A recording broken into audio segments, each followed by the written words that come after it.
So I've seen many people saying that marital rape cannot become a crime in India. Okay, it's not a crime in India yet, but the thing is that there is a difference between submission and consent.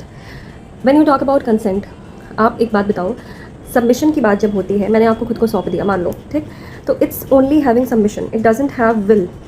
The girl is not giving you her will, वो नहीं करना चाह रही है वो चीज़, but she is doing in submission. That is not consent. Consent can never be equated to submission. Submission consent में होता है, होना ही है, लेकिन कंसेंट में हमेशा विल भी होता है, but will is missing in marital rape.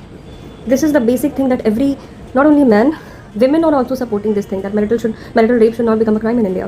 ठीक है भाई, you have your concept, I have mine. The basic jurisprudence of consent itself says कि आपकी willingness होनी चाहिए. Willingness cannot be equated to submission, सिर्फ submission. Willingness plus submission is consent, and consent is missing in marital rape.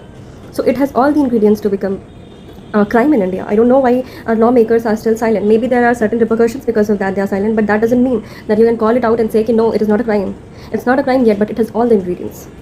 The consent itself is missing. Submission can never amount to consent. ठीक है. So आगे से अगर आपसे कोई बोले कि it cannot become a crime in India, उसके मुंह पे चपेट मारो और the difference between submission and consent उसको समझा दो. ठीक है, bye.